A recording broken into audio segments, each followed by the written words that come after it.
الحمدللہ والصلاة والسلام علی رسول اللہ وعلی آلہ وصحبہ اجمعین ومن تبعہم بإحسان الی یوم الدین وبعد. اعوذ باللہ السمیع العلیم من الشیطان الرجیم من حمزہ ونفخہ ونفثہ. بسم اللہ الرحمن الرحیم.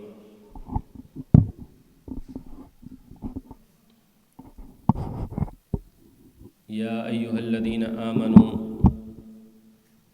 اطیعوا اللہ واطیعوا الرسول واولی الامر منکم وقال اللہ تبارک وتعالی فی مقام آخر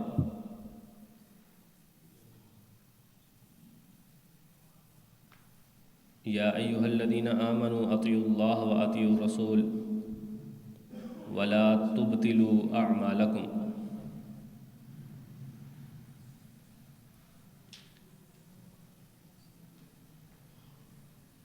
ایک مسلمان سچے مومن کا عقیدہ ہونا چاہیے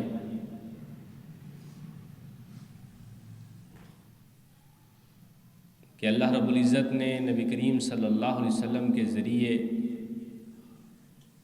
دین اسلام کو مکمل کر دیا.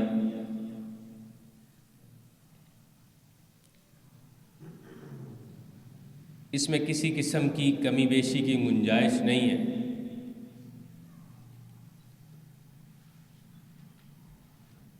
اور نبی کریم صلی اللہ علیہ وسلم نے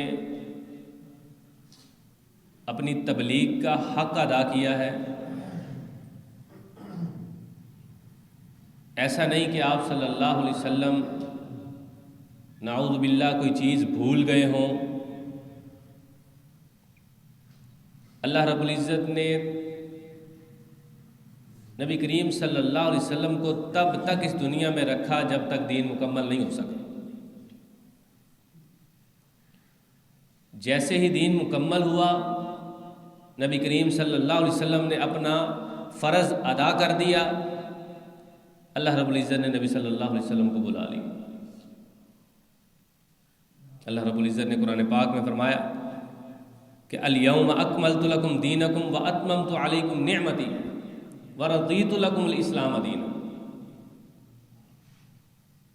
کہ آج کے دن دین مکمل ہو گیا, اپنی نعمت میں نے تم پر پوری کر دی اور دین اسلام کو تمہارے لیے پسند کر لیا. اور اگر ہم یہ بات کہیں کہ کچھ نہ کچھ ابھی بھی دین کے اندر اضافہ ہو سکتا ہے, وہ باتیں جو آپ صلی اللہ علیہ وسلم کے دور میں نہیں ہوئیں, وہ باتیں جو آپ صلی اللہ علیہ وسلم کے اعمال میں بھی نہیں تھیں اور صحابہ کرام کے اعمال میں بھی نہیں تھیں, وہ اگر آج ہم دین شمار کر اگر ہم وہ بیان کریں یا ہم اس پر عمل کریں تو اس کا مطلب یہ ہے سب سے بڑا بہتان ہم نبی کریم صلی اللہ علیہ وسلم پر لگا رہے ہیں کہ آپ صلی اللہ علیہ وسلم نے تبلیغ کا حق ادا نہیں کیا. حالانکہ قرآن پاک کے اندر اللہ رب العزت نے واضح الفاظ میں فرمایا سورہ مائدہ آیت نمبر 67 کے اندر کہ یا ایھا النبی یا ایھا الرسول بلغ ما انزل الیک من ربک فإن لم تفعل فما بلغت رسالتہ. کہ اے رسول صلی اللہ علیہ وسلم تبلیغ کر دیجئے جو آپ کی طرف نازل کیا گیا ہے. اگر آپ نے ایسا نہ کیا تو اس کا مطلب ہے آپ نے رسالت کا حق ادا نہیں کیا. تو کیسے ہو سکتا ہے کہ اللہ رب العزت نے حکم دیا ہو اور نبی کریم صلی اللہ علیہ وسلم نے پورا نہ کیا ہو؟ بلکہ حجۃ الوداع کے موقع پر اللہ کے نبی صلی اللہ علیہ وسلم نے سب صحابہ کو اکٹھے ہو کر یہ سب کو مخاطب کرتے ہوئے یہ ارشاد فرمایا کہ کیا میں نے حق ادا کر دیا؟ سب صحابہ کرام نے وہاں اعلانیہ طور پر یہ الفاظ جو بولے کہ جی آپ نے حق ادا کر دیا. لیکن آج اگر ہم کہیں کہ نہیں جی فلاں بزرگ, فلاں وڈیرا, فلاں کوئی نیک بندہ جو ہے اس نے یہ بات کہی ہے اور ہم اگر اس بات پر عمل کریں تو ہمارے یہ کام بھی ہو جائے گا، وہ کام بھی ہو جائے گا، ہمیں اتنا ثواب ملے گا، یہ ہوگا وہ ہوگا، اس کا مطلب یہ ہے کہ ہم نبی صلی اللہ علیہ وسلم کے اس تبلیغ کے مشن پر شک کر رہے ہیں کہ نبی صلی اللہ علیہ وسلم نے حق ادا نہیں کیا۔ اور دوسری بات کہ اگر ہم ایسا کرتے ہیں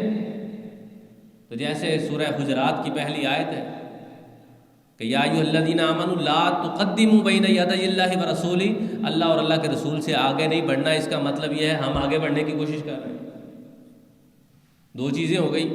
ایک نبی صلی اللہ علیہ وسلم کی رسالت پر شک ہو گیا، نعوذ باللہ اس بات پہ ہمارا جو ہے نا وہ ذہن چلا گیا کہ آپ صلی اللہ علیہ وسلم نے نعوذ باللہ جو ہے وہ رسالت کا حق ادا نہیں کیا، کچھ نہ کچھ بھول گئے۔ اور دوسری طرف ہم کسی بزرگ کی بات کو آگے لے کر آ رہے ہیں، اس کا مطلب ہے ہم اللہ اور اللہ کے رسول سے آگے بڑھنے کی کوشش کر رہے ہیں۔ اور اگر ہم کسی بزرگ کی بات تو نہیں کرتے لیکن ہم کوئی ایسی بات کر دیتے ہیں جو نبی صلی اللہ علیہ وسلم نے نہیں کی، یا ایسی بات کر دیتے ہیں جو ایسا کام کر دیتے ہیں جو نبی صلی اللہ علیہ وسلم نے نہیں کیا اور منسوب نبی صلی اللہ علیہ وسلم کی طرف کر دیتے ہیں، تو اللہ کے نبی صلی اللہ علیہ وسلم کا فرمان ہے کہ من کذب علی متعمدا فلیتبوأ مقعدہ من النار، جو بندہ جان بوجھ کر میری طرف جھوٹ کو منسوب کر دیتا ہے، میرے اوپر جھوٹ بولتا ہے، وہ اپنا ٹھکانہ جہنم بنا۔ اور دوسری حدیث کے الفاظ اسی طرح کہ من تقول علی ما لم اقل، کہ جس نے کوئی ایسی بات کہی جو میں نے نہیں کہی، اس نے میرے اوپر وہ بات کر دی، فلیتبوأ مقعدہ من النار، اس کا ٹھکانہ بھی جہنم۔ اس لیے جو بھی عمل کرنا ہے، جو بھی کام کرنا ہے، اس وقت تک نہ اس کا ثواب مل سکتا ہے بلکہ عذاب مل سکتا ہے جب تک ہم اس کے لیے یہ جانچ پڑتال نہیں کریں گے کہ نبی کریم صلی اللہ علیہ وسلم نے کیا یا نہیں کیا، صحابہ کرام نے وہ کیا یا نہیں کیا۔ اللہ کے نبی صلی اللہ علیہ وسلم بہترین نمونہ ہے، وہ بہترین نمونہ صحابہ کے لیے تھے، صحابہ کرام باقیوں کے لیے بہترین نمونہ ہے۔ بظاہر نبی صلی اللہ علیہ وسلم کو صحابہ نے دیکھا ہے تو نبی صلی اللہ علیہ وسلم جو کرتے رہے ہیں، جس طرح صحابہ کرام نبی صلی اللہ علیہ وسلم پر ایمان لے کر آئے ہیں، ہم بھی اگر اس طرح ایمان لائیں گے تو ہم کامیاب ہوں گے۔ اور اللہ تعالیٰ نے قرآن پاک کے اندر جو آیات میں نے آپ کے سامنے تلاوت کی ہے، پہلی آیت سورہ نساء کی آیت نمبر 59 ہے، اور اسی طرح کی آیت سورہ محمد کے اندر بھی کہ یا ایھا الذین آمنوا اطیعوا اللہ و اطیعوا الرسول، اے ایمان والو اللہ اور اللہ کے رسول کی اطاعت کرو۔ آگے فرمایا وَأُولِي الْأَمْرِ مِنْكُمْ، ہاں مگر ان کی بھی جو تمہارے اندر اولو الامر، اولو الامر سے مراد حاکم وقت بھی لیا جا سکتا ہے، اولو الامر سے مراد کو بڑا مولوی بھی لیا جا سکتا ہے، لیکن سمجھنے کی بات یہ ہے کہ اللہ نے اللہ اور اللہ کے رسول کے نام کے ساتھ اطاعت کا ذکر کیا ہے، اولو الامر کے ساتھ اطاعت کا ذکر نہیں کیا۔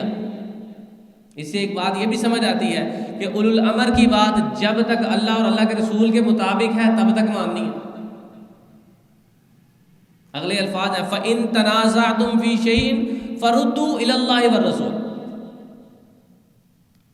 کہ اگر کسی معاملے میں تنازع ہو جاتا ہے، کوئی بحث ہو جاتی ہے، کوئی مسئلہ کھڑا ہو جاتا ہے کہ اللہ اور اللہ کے رسول کی اطاعت کی طرف ہم بات کر رہے ہیں، دوسری طرف اولو الامر کوئی بات کر دیتے ہیں، مسئلہ آ گیا کہ ہو سکتا ہے اس میں کوئی شک کی بات آ گئی، تو اگر جھگڑا ہو جائے، بحث ہو جائے، تو معاملے کو اللہ اور اللہ کے رسول کی عدالت میں لے کے جانا ہے۔ اگر حق تک پہنچنا ہے، اور اسی بات کو اللہ رب العزت نے آخر میں یہی فرمایا کہ فَإِنْ آمَنُوا بِمِثْلِ مَا آمَنْتُمْ بِهِ فَقَدِ اهْتَدَوْا، یہی طریقہ صحابہ کرام کا طریقہ تھا۔ صحابہ کرام کے بعد والے قیامت تک جتنے بھی ہیں ایمان اس طرح لائیں گے جس طرح صحابہ کرام ایمان لائے تھے، تب کامیابی اور ہدایت ملے گی، ورنہ مشکل ہو سکتی ہے، بلکہ مشکل نہیں ناممکن ہو سکتی ہے کہ اگر صحابہ کرام کے طریقے کو چھوڑ کر ہم اپنا طریقہ جو ہے بنانے کی کوشش کریں گے تو یقیناً ہم گمراہی کے اندر مبتلا ہو سکتے ہیں۔ اللہ سے دعا اللہ سمجھنے کی توفیق عطا فرمائے۔ وآخر دعوانا الحمدللہ رب العالمین۔